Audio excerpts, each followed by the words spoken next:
જૂનાગઢની પવિત્ર ગિરનારની તળેટીમાં ભક્તિ, ભજન અને ભોજનનો ત્રિવેણી સંગમ રચાશે. મહાશિવરાત્રિના મેળા મુદ્દે તંત્ર અને સાધુ સંતો દ્વારા તડામાર તૈયારીઓ શરૂ કરાઈ છે અને ગુજરાત સહિત ભારતભરમાંથી સાધુ સંતો અને નાગા સંન્યાસીઓનું આગમન થઈ રહ્યું છે. જાણે ભવનાથ ક્ષેત્ર શિવમય બન્યું હોય, અહીંયા આકર્ષણનું કેન્દ્ર છે નાગા સાધુઓના ધૂણા. સંતોની માન્યતા પ્રમાણે ધૂણો એટલે સાક્ષાત શિવ શક્તિનું સ્વરૂપ. ધૂણાની આરાધના વગર શિવ સમીપ પહોંચવું અશક્ય મનાય છે.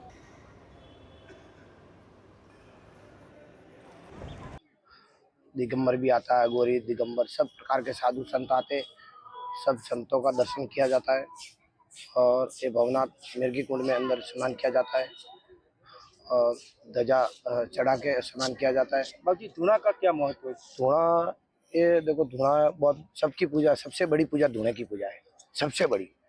शिव शक्ति का जोड़ा रहता है इसमें, भोग लगता है, अन्नपूर्णी माता का भोग लगता है इसमें। कई संत धूणे पे बना के भी खाते हैं, कई संत साधना करते हैं धूणे पे। તો શિવરાત્રિની મધ્યરાત્રિએ નીકળતી રબેડી ભક્તો માટે મુખ્ય આકર્ષણનું કેન્દ્ર હોય છે, જેમાં જૂના અખાડા, આહવાન અખાડા અને અગ્નિ અખાડાની શાહી પાલખી યાત્રા નીકળે છે. લોકવાયકા પ્રમાણે રબેડીમાં ખુદ મહાદેવ અદૃશ્ય સ્વરૂપે પધારતા હોય છે અને ભવનાથ મહાદેવના મંદિરે મૃગીકુંડમાં શાહી સ્નાન કરતા હોય છે. એટલે જ દિવ્ય રબેડીના દર્શન માટે લાખો ભાવિકો ઉમટી પડતા હોય છે.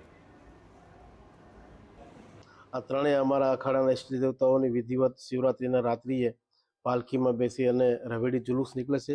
એની અંદર તમામ નાગા સાધુઓ ભસ્મી ધારણ કરી અને જુલુસની શોભા વધારે છે.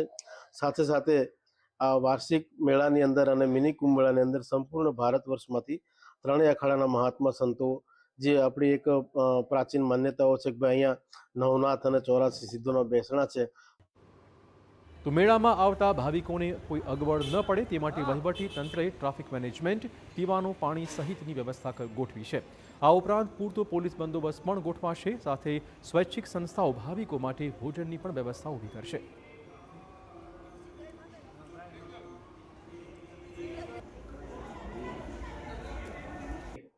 जो गिरनार दरवाज़ा है, भरड़ावाव दरवाज़ा है, वहाँ से लोग इस मेले में चल के जाए, इस प्रकार की व्यवस्था की है। इस दोनों दरवाजे के बाहर करीबन अलग अलग जगह पे 25 जितने पार्किंग हमने क्रिएट किए, जहाँ पे पानी, टॉयलेट, सिक्योरिटी वगैरह व्यवस्था रहेगी। साथ ही साथ ये जो 3 किलोमीटर का पूरा एरिया है, उसमें डेकोरेशन किया जाएगा, सेल्फी पॉइंट लगाए जाएंगे, पीने के पानी की सुविधा रहेगी, टॉयलेट्स वगैरह रहेंगे। सेवाभावी संस्था है, वो भी वहाँ पे बटर मिल्क, नींबू पानी वगैरह की व्यवस्था बीच में करेंगी।